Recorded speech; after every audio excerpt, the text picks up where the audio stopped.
Seguimos aquí en Hasta el Hueso y como les decíamos, uno de los temas, desde acá, los que nos siguen semana tras semana, creo que alguna vez nos han escuchado hablar al respecto, ¿no? Estamos convencidos que es uno de los grandes asuntos de convivencia a nivel nacional, obviamente con un foco puesto en cantidad en Montevideo, pero con una situación que en Maldonado también a veces provoca sus problemas, San Carlos, centro de Maldonado, bueno, todos sabemos. Y que el gobierno, por lo menos en este último periodo, está decidido a avanzar, en este último tiempo está decidido a avanzar en una iniciativa que yo creo, de hecho Orsi ya esta semana lo dijo, un apoyo crítico. Estamos en campaña electoral, no va a salir a decir que está totalmente de acuerdo, pero creo que estamos todos convencidos que algo hay que hacer. Magdalena Sumarán, directora del MIDES aquí en Maldonado. Gracias por venir, un placer. Un placer estar con ustedes. Y yo, antes de meternos en lo que se va a hacer, algo había que hacer, ¿no? O sea, hasta a uno a veces le parece, los tiempos a veces uno preferiría que hubiera sido antes. Sí, de todas maneras se viene avanzando mucho, ¿no? Yo te quiero contar la realidad de Maldonado. Cuando nosotros ingresamos en este periodo había un refugio del MIDES con 20 camas. Hoy estamos abriendo el 6º refugio. Hay 2 permanentes que tiene 55 camas, uno 24 horas y otro nocturno. Y de mayo a octubre abrimos 3 que vinieron funcionando desde mayo, 1 en San Carlos, 2 en Maldonado, donde son derivadas las personas al batallón, a la base aérea, y con el tema de estas lluvias que se esperan para el fin de semana, estamos abriendo el 6º en el Jagüel. En calle yo te diría que Maldonado tiene alrededor de 150 personas, de las cuales 120 van voluntariamente al refugio. ¿Eso quiere decir que uno no ve gente en calle? No, porque los refugios, salvo el 24 horas, el resto son nocturnos. Son de 6 de la tarde a 9 de la mañana. Entonces a las 9 de la mañana vuelven al centro de Maldonado, vuelven al centro de San Carlos y nosotros durante el día los vemos en situación de calle. Pero los refugios funcionan y la gente va al refugio, algo que es importante. Que no debe haber más de 30 personas que duerman en la calle en el departamento de Maldonado. Es importantísimo el contacto con el refugio porque es ahí es el eslabón donde comienza todo, ¿no? Donde conocemos nosotros a las personas en situación de calle, donde además de una ducha caliente, una ropa limpia, una cena, un desayuno, una cama donde dormir, ellos hablan mucho de la chique porque van al refugio porque además no consumen en el refugio, entonces para ellos es importante. Y hablo en masculino porque la mayoría son hombres, el refugio de contingencia son todos masculinos, en los refugios de todo el año sí hay mujeres, entre 20 y 40 años, para tener una idea de lo que estamos hablando, y bueno, ese refugio, esa gente funciona, ¿verdad? ¿Y qué porcentaje de ellos tiene problemas de consumo, de abuso de sustancias? Y yo te diría el 90%. El 90%. O sea, la inmensa mayoría de las personas que están en la calle es por un tema de consumo de sustancias. Sí, o alteraciones psiquiátricas. Yo siempre digo que cuando nosotros conocemos a la gente en situación de calle, acá en nuestro departamento, hay 3 grandes orígenes de la gente en situación de calle. Uno es el egreso de la cárcel Las Rosas, claro, porque además la cárcel Las Rosas desde el periodo pasado es una cárcel regional. Entonces hay gente de todo el país que sale y ¿dónde está? En Maldonado. Y muchas veces se perdió el contacto con la familia de origen, con el lugar de origen, con su relación, con sus redes. Entonces sale acá, se queda acá o elige no volver. Entonces ese es una causa de estar en calle. La segunda es la migración, porque nosotros no solamente recibimos mucho migrante ahora de Venezuela y de Cuba y Argentina, que siempre viene mucha gente de Argentina, sino también de otros departamentos del país. ¿Por qué? Porque Maldonado está visto como un lugar de oportunidades. Gente que viene antes de la temporada, consigue trabajo o no, pero luego se queda y muchos van a calle. O vienen de otros departamentos y ¿dónde primero quedan? En la calle. Entonces, la migración... Porque mucha gente te dice, y antes también pasaba, que la verdad yo me fui a Maldonado con un bolsito y hasta tuve que dormir en una plaza. Exacto. Pero claro, antes pasaba de repente 2 o 3 días. Claro. Ahora, con esta situación social de la que hablábamos, el consumo de drogas, todo se complejiza un poco más. Y el tercer punto, que el más grande, y yo te diría que sí, un 80-85% de las personas que están en situación de calle tiene alteraciones mentales o consume sustancias.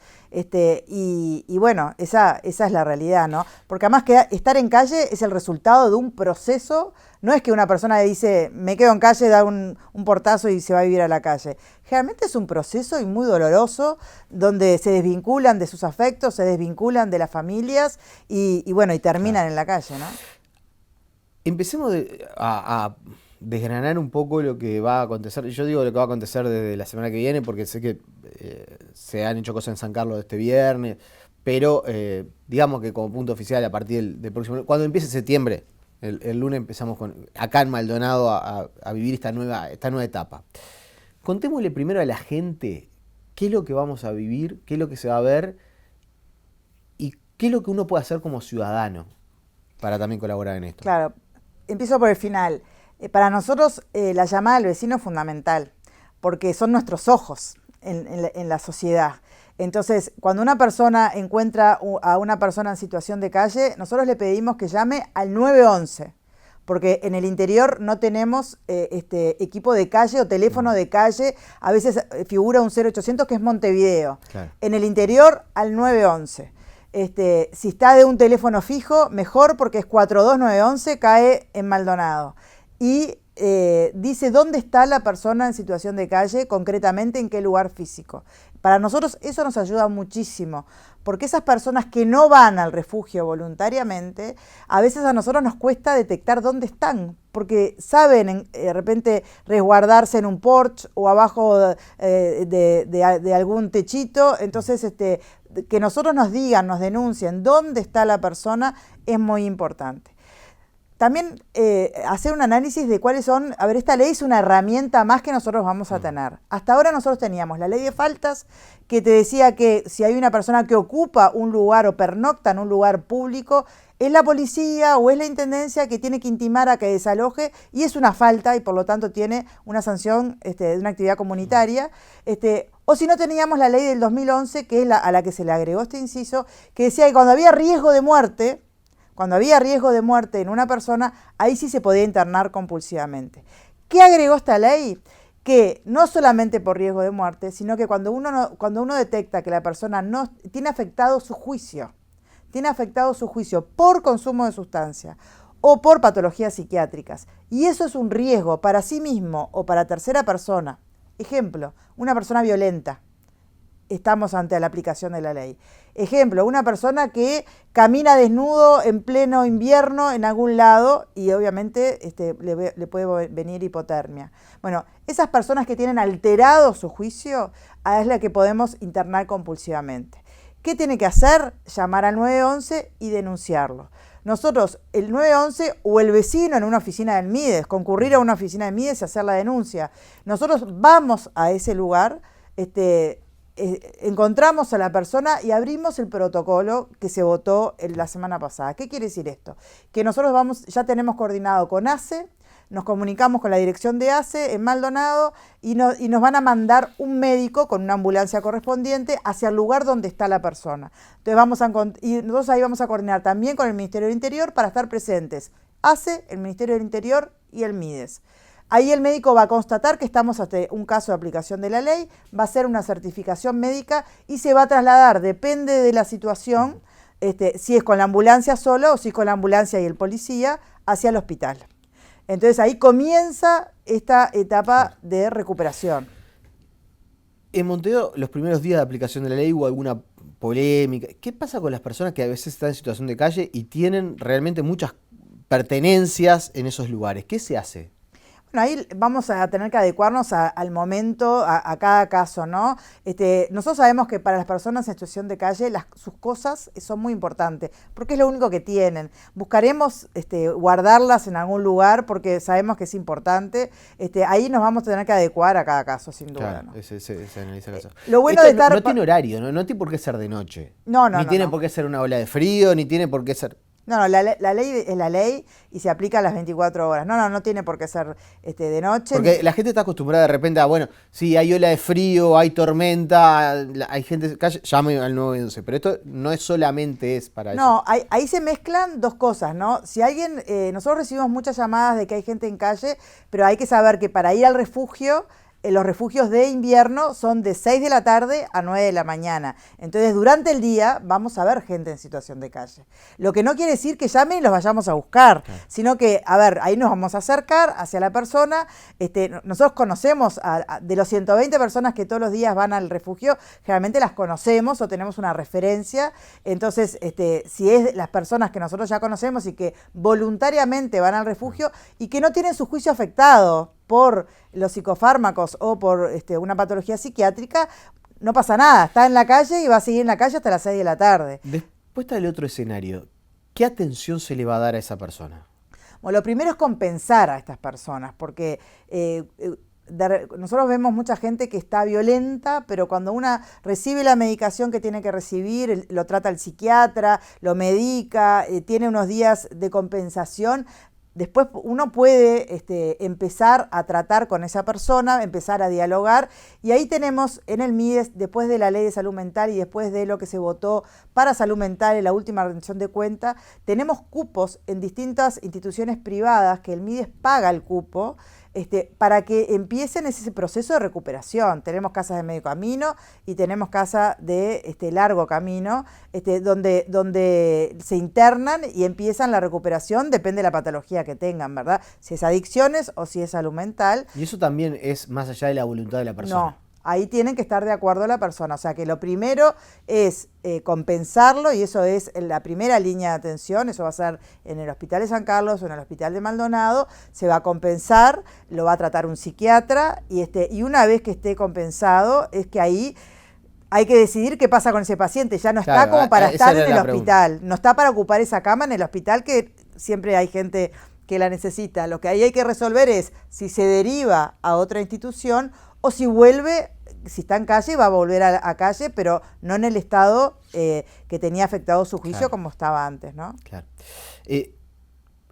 Decías que ustedes estiman que hay más o menos unas 30 personas que quizás pueden estar en este escenario. Al tenerlas identificadas, ¿van a ir primero a conversar con ellos? Claro. Nosotros ya conocemos, yo te diría que San Carlos tiene 2 o 3 casos, Maldonado tiene 5 o 6 casos, que conocemos que ya están en esta situación, que nosotros nos consta que tiene alterado su juicio. Entonces, primero las vamos a ubicar, porque las personas cambian de lugar, y ahí coordinadamente, que es más fácil, porque, a ver, toda esta aplicación de la ley no tiene nuevos recursos. Claro. Estamos coordinando con el Ministerio del Interior y con ACE los mismos recursos que teníamos antes. ¿Esto qué quiere decir? Que si yo voy a llamar a un médico, ese médico va a dejar su lugar de trabajo en el hospital y va a concurrir a donde yo lo esté llamando. Entonces hay que ser muy consciente y coordinar mucho para usar justamente los lugares de trabajo adecuadamente, ¿no? Los recursos humanos adecuadamente. Entonces nosotros vamos primero a personas que ya sabemos y conocemos, a ubicarlas donde están y ahí coordinar con el Ministerio del Interior y con ACE para determinado día poder ir a visitarlas y hacer las primeras internaciones en conjunto y sobre estas personas que ya conocemos. Después siempre está la emergencia, ¿no? En la emergencia, bueno, ahí se abrirá el protocolo y veremos en lo posible de no romper esa rutina que tienen los médicos sobre todo, y la policía también, ¿no? Y que sea realmente una emergencia para poder concurrir a eso. Te hago la última y después nos va a quedar para otra instancia conversar sobre tantas otras áreas. La verdad que en esta queríamos convocarte justamente por esto, porque sabíamos que eran días importantes. Yo soy un defensor de que el día que solucionemos estos temas, el día que trabajemos más en la salud mental, que la gente tenga más posibilidad de recuperarse. Hay países del mundo, Estonia, que tenían un problema de consumo problemático de alcohol y lo sacaron por la vida del deporte. Pero yo soy un convencido que el día que empecemos a solucionar esto, vamos a tener buena parte ganada de el tema seguridad pública o convivencia, llamémosle así, pero incluso seguridad pública. ¿Se debate esto entre ustedes? No para decir, che, saquen policía y dennos psiquiatras, pero ¿crees que en algún momento, y sobre todo en campaña electoral, pensando para el próximo periodo, hay que empezar a discutir de verdad estos temas? Mira, esta administración, cuando nosotros ingresamos al MIDES, ponía énfasis en 2 cosas que son fundamentales. La primera infancia, y ahí creó el bono crianza y apuntó a la primera infancia, la asignación familiar que duplicó su monto y demás, y el trabajo. Para el trabajo creamos un programa que se llama Accesos, que nosotros tomamos a la gente que tiene vínculo con Mides, y ahí está la gente que va al refugio. Y trabaja 7 meses en instituciones públicas y los vas a ver en escuelas, en liceos, en UTU, en hospitales, en el municipio, que están con un cartelito que dice accesos, para que logren el hábito de trabajo. Lo que más cuesta es que esas personas se levanten a una hora, sepan que tienen que estar con una higiene personal adecuada y que hay alguien esperándolos porque su trabajo importa. Y allí los vas a ver en los comedores también y trabajando. Y durante 7 meses hay una persona que les hace un seguimiento por parte del Mides, aparte de la persona que le hace el seguimiento en el lugar donde están trabajando. Y cuando faltan, que sepan que si es por una enfermedad tienen que ir al hospital y tienen que certificarse. Y si tienen que cuidar a un hijo, tienen que traer el certificado médico del hijo. O sea, la formalidad, el hábito al trabajo. Porque además esto es desde abajo, y ahí va la otra punta, la primera infancia. En la educación es importante trabajar el daño que nos hace la droga, la adicción, que se puede salir, pero hay que... una vez que se entra hay que pedir ayuda. El escucha, INJU, otro programa de Mides, está trabajando en los liceos con el tema de la campaña Ni Silencio ni Tabú de salud mental. Hoy la salud mental se puso arriba de la mesa y se habla, hay charlas, hay mucha depresión a nivel de adolescentes. Entonces, sí, obviamente ocuparnos de la gente en situación de calle, pero también darle su lugar e importancia, y me parece fundamental, a la primera infancia y a la adolescencia, donde adicciones, salud mental es muy importante, y es muy importante que esa primera infancia tenga las necesidades cubiertas para poder salir adelante, ¿no? Te agradecemos por estos minutos. Por favor, a las órdenes. Hacemos una nueva pausa y antes de la misma, les recordamos que las tasas más bajas del mercado ahora son todavía más bajas con el préstamo fácil del Banco República. Así que no te compliques y aprovechá, haceme caso, informate en eBrow o en sucursales. Banco República, nuestro banco país. Y recordarles además que en Ruta 39 y Perimetral, en la zona 0 de Maldonado, está la estación que es pionera, porque es la primera con servicio 360 en el departamento. Más de 40 años de experiencia en el rubro y múltiples servicios, mini mercado, lavadero, venta de supergas, reparto de combustible y también agencia para hacer o recibir encomiendas. Y atención, porque ya inauguraron su local de cobranzas Red Pagos, un cambio y se vienen más novedades. La ANCAP de Ruta 39 y Perimetral es parte de Estaciones y te espera toda hora los 7 días de la semana para brindarte la mejor atención. La pausa y venimos con mucho más aquí en Hasta el Hueso.